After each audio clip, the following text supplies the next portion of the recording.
어두운 새벽, 경부고속도로 한복판. 8톤짜리 화물 트럭이 비상정차대에 서 있습니다.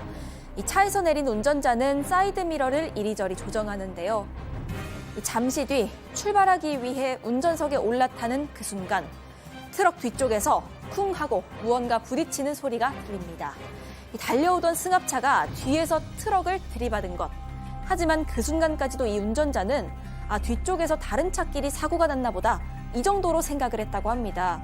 왜냐하면 세워진 트럭 뒤편으로는요, 다른 차가 달려올 만한 공간이 아예 없었기 때문입니다. 오늘 사건연구소는 캄보디아 만삭 아내와 95억 보험금을 파헤쳐봅니다.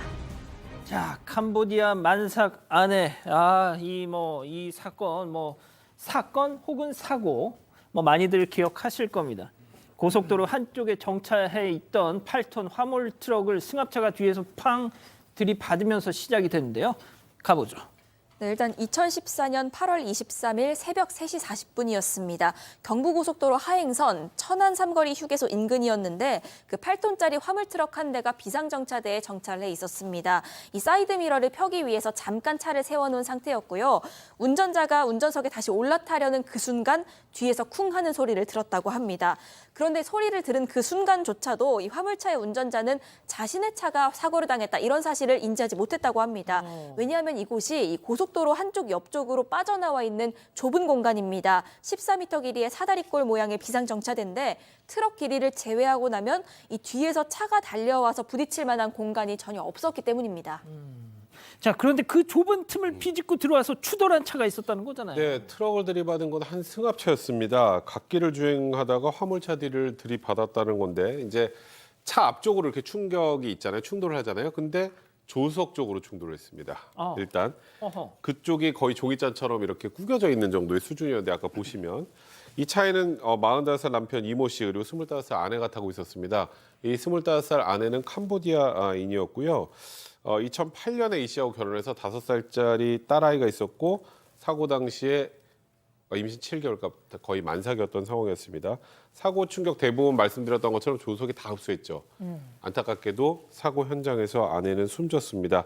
그런데 지금 운전석 쪽은 지금 보시는 것처럼 좀 상대적으로 충격이 좀 덜하죠. 예. 이 남편 이 씨는 다리에 골절상만 입어서 당일에 바로 퇴원할 정도였던 그런 상황이었습니다. 자, 어쩌다가 일단 운전자의 남편은 졸음운전을 했다라고 얘기를 해요. 그리고 실제로 사고 당시에 목격자, 화물차 운전사도 그렇고 구급대원도 그렇고 저 최초의 목격자도 이 남편이 자기가 제가 사고를 냈어요라고 사실 자체를 인지를 제대로 못하고 있는 모습을 보였다라고 하고 경찰에 가서 조사를 받을 때도 자기 때문에 사고가 나서 아내하고 뱃속에 아이까지 잃었다면서 눈물을 보이기도 했다라고 하고요.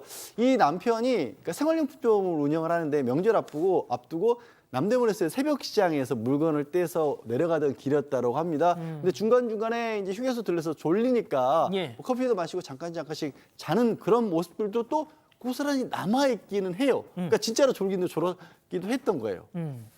자, 그런데 말이죠. 경찰은 이걸 그냥 교통사고, 단순 교통사고를 보지 않았습니다. 사고가 아니라 사건일 가능성에 주목한 이유가 있었잖아요. 네, 이게 사실 초기까지만 해도 단순 교통사고로 마무리가 되는 듯 했습니다. 그런데 그러다가 이 보험금의 존재가 수면 위로 드러나게 됩니다. 숨진 그 외국인 캄보디아 부인 앞으로요. 11개 보험사에서 26개 생명보험을 들어놨다는 사실이 드러난 겁니다. 이 씨가 이렇게 수령하게 될 보험금만 95억 원에 달했습니다. 아이고야. 특히 사망 2달 전에 든 보험은요. 아내가 사망하면 30억 원을 받을 수 있는 그런 생명보험이었습니다. 그리고 부인 명의로 낸 보험료로만 매달 360만 원씩을 납부하고 있었던 겁니다. 교수님, 그 지금 26개 생명보험에 수령할 보험금 95억. 이거 좀 너무 많잖아요. 네, 상식적이지 않죠. 근데 이제 그 남편 같은 경우는 자기는 그런 범행 의도가 없었다라고 강하게 이제 부인을 하는 그런 상황인데 실제로 따져보게 되면 뭐라고 얘기했냐면 내가 사망 직전에 든 것도 아니고 결혼 직후부터 7년 동안 들었다. 글쎄요. 그게 이제 저는 범죄학을 하는 입장에서는 7년 동안 공을 들였다라고도 볼 수 있는 것인데 자관 또 뭐라고 그러냐면 아내 명의로만 든 것도 아니고 이 아내 명의 보험료가 월 360만 원이 나왔는데 가족 전체로 따지면은 뭐 910만 원이 매달 나갔다는 거예요. 세상에. 보험료로만. 근데 이 사람이 다 이렇게 수입이 뭐 한 200 정도에서 910만 원이니까 이 사람은 글쎄요. 이렇게 만약에 그 보험금을 이제 납입을 하게 되면 보험 안 타면 완전 어떻게 보면 망하는 거지 않습니까? 예. 그래서 자기는 뭐 그래도 큰 문제가 없었다라고 얘기하는데 그런데 그 당시에 보험 들 때 보험 설계사 이런 얘기를 했대요. 이제 그 사망한 그 캄보디아인 그 여성이 오빠 나 죽으면 보험금 많이 타려고 그래? 이런 얘기도 했었고요. 그리고 이제 보험 가입할 때 그 여성이 뭐 자필 서명을 했다라고 하는데 실제로 뭐 언어가 되겠습니까? 뭐 글자를 갖다가 보고 이해가 되겠습니까? 우리 일반적인 한국 분들도 이 사인을 하면은 굉장히 약관이 복잡한데요.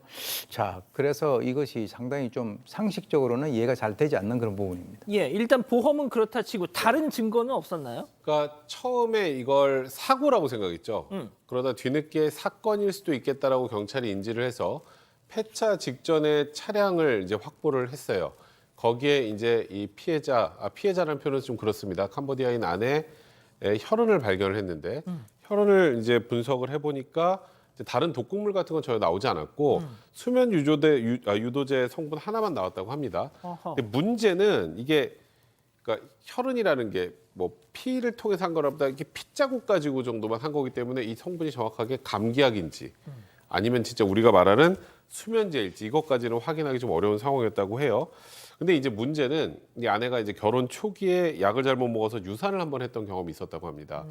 그래서 이런 약을 뭐 감기약 같은 거를 임신한 상태에서 절대 먹지 않았을 거라는 게 공통적인 주변인들의 주장이었습니다. 그러니까 아직 명확하게 이거는 살인 사건이라고 단정할 만한 증거가 나온 것은 없었습니다. 자, 그럼 다시 사고 상황으로 돌아가죠. CCTV 영상을 보면은 이게 고의인지 뭔지 다 좀 느낌이 올 거 아닙니까? 근데 일단 CCTV가 남아있긴 해서 지금 보시는 게 그 CCTV 영상이고요. 흐릿해서 정확하게 분별은 안 가는데 아유. 이게 한 20초 정도 뒤부터 불이 상향등을 켠 거는 알 수가 있습니다. 사고 직전 한 20초 정도부터 저기 보시면 상향등이 갑자기 켜지죠.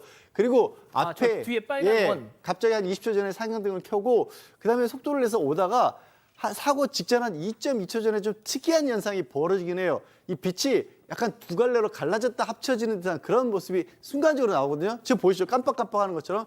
그러고 나서 쿵 사고가 나는데 저걸 이제 왜 그러면 저런 식으로 한 게 어떤 이유에서 빛이 저런 식으로 움직일까를 시뮬레이션을 해보니까 차가 쭉 가다가 오른쪽으로 핸들을 살짝 꺾었다가 다시 왼쪽으로 싹 꺾었을 때, 그러니까 오른쪽으로 갔다가 왼쪽으로 간다는 얘기는 차가 있는 쪽으로 앞에 화물차가 있는 쪽 오른쪽으로 꺾었다가 화물차에 자기 운전석을 피해서 조수석 쪽을 부딪히게해서 어허. 왼쪽으로 꺾었을 수도 있다. 어. 라는 게 이제 그럴 가능성이 제시가 된 거예요. 그러니까 조수석을 일부러 거기다 탁 박으려고 했다는 그런 그 지금 의심이 가능하지 않습니까? 네, 그런데 이 남편 측의 반박도 또 일리가 있습니다. 저게 어쨌든 다 CCTV 화면을 기반으로 한 건데 일단 화질이 좋지 않습니다. 그런데다가 CCTV 영상 특성상 화면 바깥쪽으로 굴절되는 경향도 있고 또 빛 역시도 굴절이 될 수가 있다는 겁니다. 그래서 결정적 증거가 될 수 없다는 지적이고 또 실제로 아내 살해를 결심했다고 치더라도 이 화물차가 그 위치에 서 있었던 건 우연입니다. 저 남편이 알 수가 없는 상황인데 이 살해할 마음을 먹은 상태에서 운전을 하다가 저 화물차가 서 있는 걸 보고 한 20여 초 만에 계획을 세워서 내가 위험해질 수도 있지만 그걸 무릅쓰고 교묘하게 조수석만 들이박았다. 라는 상황이 좀 부자연스럽다는 게 이 남편 측의 주장입니다. 이외에도요, 이 아내가 수면제가 아닌 수면요도제 일부 성분이 포함된 말씀하셨다시피 감기약 같은 걸 2, 3일 전에 먹었을 가능성도 배제할 수가 없는 데다가 남편 혈흔에서도 같은 흔적이 나왔습니다. 또 인생을 걸고 이렇게 거액의 보험금 타야 할 정도로 이 남편이 경제적으로 궁핍했던 상황도 아니었다고 합니다. 재판부 판결도 뭐 다들 지금 우리 가족 여러분들 뭐 벌써 아시네요. 왔다 갔다 했어요. 많이 왔다 갔다 했어요. 1심에서는 무죄였고요. 2심에서는 아까 보였던 그 CCTV 영상을 근거로 무기징역으로 갔습니다.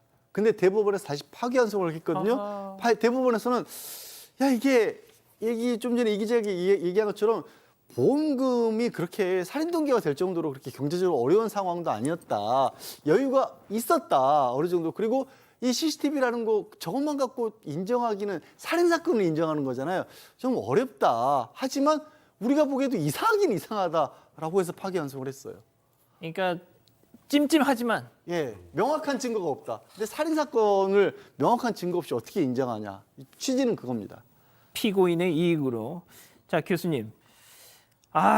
이거 진짜 뭐 이거 일단 뭐 법적인 판단은 저렇게 내려졌고요. 네.